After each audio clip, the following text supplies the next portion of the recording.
The river slows. Weeks passed after the festival of two forests. Joy flowed freely between the jungle and the mist. The bridge stayed busy with animals sharing stories, food, and games. Ellie visited both sides daily, always smiling, always helping. But one morning, something felt strange. The river, once rushing and strong, was now slow. The water, once clear and cool, was turning muddy and warm. The fish swam slower. The birds stopped singing. Even the leaves near the bank began to turn yellow in the middle of summer. Ellie felt it in her heart. Something was wrong. The investigation begins. Ellie gathered the wisest animals from both lands: Grandma Elephant, the mole mare, the glowing antler deer, the jungle owl, and the river turtles. They all agreed the river was dying. But how? Asked a young parrot. The owl narrowed her eyes. The source is far away, deeper than we've ever gone. The river begins in the Forgotten Highlands. Ellie stood up. I'll go, she said. Journey to the Forgotten Highlands. Ellie packed food, herbs, water leaves, and a glowing mist crystal for light. The path was long. She crossed dusty canyons where the wind whispered warnings. She climbed rocky cliffs where no vines grew. She passed bones of creatures long forgotten. At night, she dreamed of her jungle, dry, cracking, thirsty. She had to keep going. Finally, after 4 days, Ellie reached the top of the Forgotten Highlands. What she saw made her gasp. The truth revealed. The source of the river, a beautiful mountain spring, had been blocked.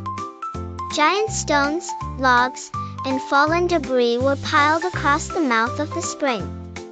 And behind it all, a huge dam, built by giant beavers Ellie had never seen before.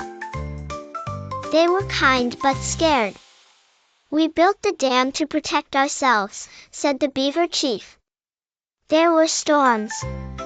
Our babies were drowning. We needed calm water. Ellie understood. But the dam was starving the jungle and the mist. Without water, she said, many others will suffer.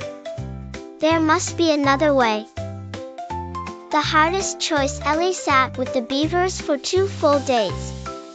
They shared stories. They cried. They listened. And together, they made a new plan.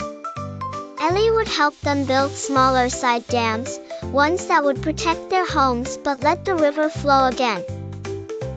But there was one condition.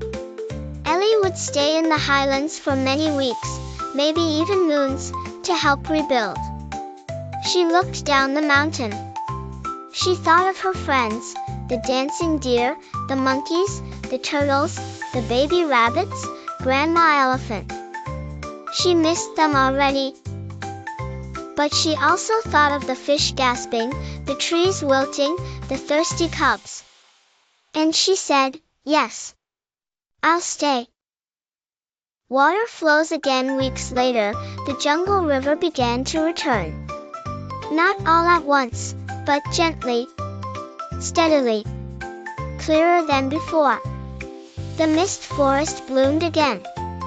The jungle leaves perked up. The birds sang once more.